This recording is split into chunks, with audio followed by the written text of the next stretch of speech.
Kuchipatala ngati mwenge kwa maji. Tukwenenge so chipatala tudimiti. Utakuwa mbwe chipuso akanimalizika wakambwa nipunga. Swele nikale chokora fumane wangu andine. Mungu manikale chokora ina fumane. Please mwaniko maji pera, mwaniko maji afumane. Mwaniko maji pera. Uskani singo pera. Afumane ndena please. Wana ni mlekele na njani hawa, wana kali na njani hawa fumane. Mwaniko maji. Mwaniko. Hana yai please. Nikale na njani ni afumane ine. Nikale na njani. Nikale na njani. Wana ninja walelenge hawa. Special. Wana banja walelenge hawa ine. Kuyoga hana yai please. Shuta hari kusha. Wakufa kumura. Ine mkumba mdeke chokoro ine. Afumane. Kutika yai kukocha mbaya mimi. Mesha mate kukocha hapa ndena nini nile kanu kumpangaishi. Following day.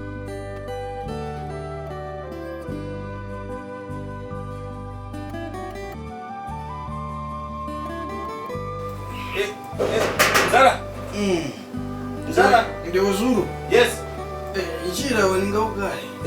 Mbona sidendelea kula shumene? I said, Kapasi. Sei mpaka wafika hapa. Mbona sei mbona hata ulipombuni sumza. Pasio kwasi. Tumota kushipatana tena.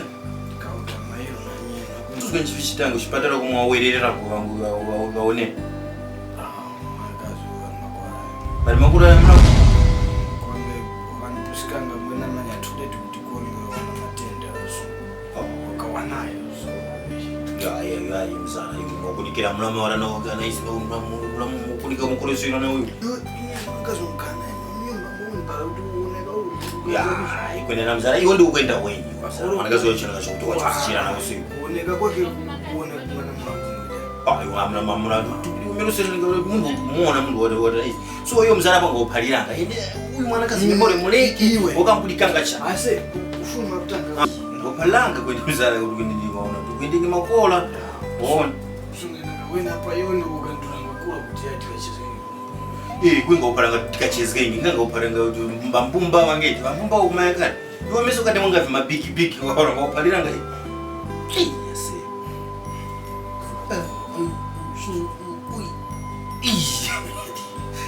yes na usika sekule oiti ngopalanga ai doro kwa viso Wenge makula boyo za mwenda sunani ai boyo. wanga wengi makora boyo tandaura ya Utumaye ivindu vingi na ufu nibigisa walioso utapa walioso wanajua utapa. Supa kwa yana mbona utapa.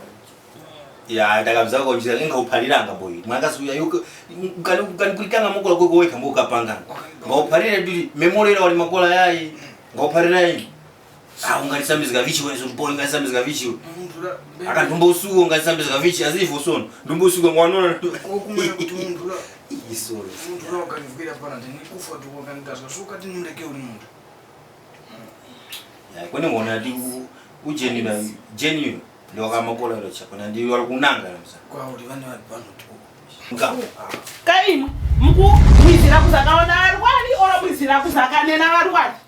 Mwizira vichi chomenemene. ya mbazana mnyani ya mna Mwizira kuzakaona mnyini. Kwa hivyo mkuu yoya hapa ngumulimbikisa mnyini uko ora mkumulipa kumalizga mnyini. ya soreni Chukwa mkuu yoya kana muntu mkuu afike na BP tu hivyo mkuu yoya hapa. Mkuu yoya vichi chomenemene.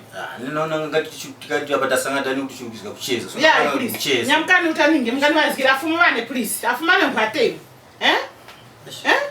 Natima mnyino mungayo wani, hena mnyino wakuruwara. Para kuruwara tukumulimbikiza utuwachireni. Isatizwera magame na mnyana pata kara. So magame So mnyino munda wakuruwara. bangamba vindu va serious va uje ne bese mulu kumba usekenge naye. Muli makora ndafumana. Mundu tukuseka naye. Bali mtundu ndena imwe. Ma jokes pa dogo ndeno. Ukanipela mweko mati. Ngumba divingi. Muli makora ndena. Yoya nipela mpulika kukali ko senesha. Kwa vantu vanyaka. Muntu tikulangiza noti kumkomera tu yayi. Ukumkoma tu. So ene ine ngwa busy nakisangana manje kakutukuza abantu angete andende. Ndinja zimura. Oh, Pepa. Tijare kwa mramu? Ya kukocha kwe. Pepa nganya. Ngirani. Ngakara. Ngakara. Pepa nganya, Pepa. Na mwandu ndere kwiza muntu kusakamona mbwenu kuya vinu nyake. Pepa. Muri makora? Mukura mramu. Mbwene jumbanga pana nguona ngakuranga tina gura property kumusikula kati yari katori mona mapepara kwa village.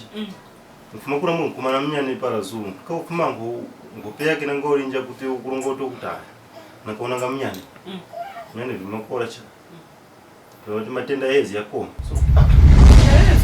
So mtuka njuwe mbwe mkurura tuwa yengeza. Matenda masikitu mungu kuwara hezi. Matenda hezi na nga kofta. Wana matenda hezi ya itwa. Ima mkaparia nangu nanyi. Maona utimbo ngaiwenga chazuchi. Akuka ya Pepa nganya. Pepa gona. Chasuka nchivisha. Dele zuru boyira kusanga pano chazuchi sitaka ntumbora ende nyuko. Apo chakaranga chikwange cha mwakali mwa chibuko. Pashi zapano mbe dele pachafika pano mbe chikawiti kali kunoona chuyanga ngikupusa so lekanika saka ndene utapanyi nyake chikwa kumba chipati mailo yake mushikaveranga. Basi pishi yake mbonga chikwange chikwa so ngataka na matenda kwanga chipusika ngaka kweni ntenda niyo matenda ni matenda mbuni mkuru wana so awa kurwara uyu mapapu na vivindi vakaya kuti ati vili makora chani kuchipatana kuchipatana matumota kuna kwe wambo wakuya kuvantu vati kuchikutini tina matenda vana matenda aitwa matenda yake ya mwati vivindi mapapu vikuchitika hona ukwela chomende na muu so vikuwananga mkati hivi ndivyo vinandi wakuyoya uri vari kulemba kuti smoking is very dangerous.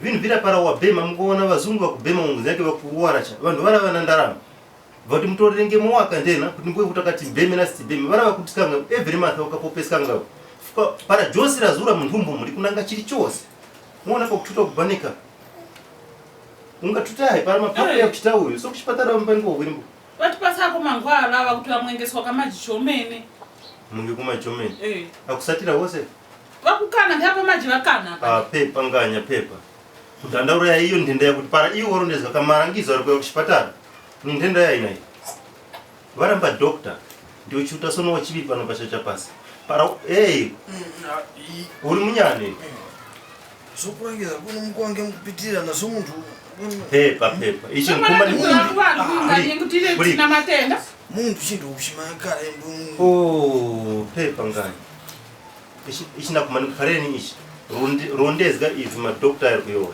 mahe uchitekwa sono wamakari mangwana rondezga kumwa mangwana maji pafupi iyi ndenda iyi kana kuti mhepo zichirenge chomene uri makore mtupira kuti kulonga ndakuora vivi yayi kuti zikani ndina vasapoteni ngama uruwayi mama para ndino temwana pamasuko nakuti ndi kulongora so uyu mpeshimbikiso urengeko mwana naye wasanga tanzi kupara ukungakosha mwana ngasanga tanzi cha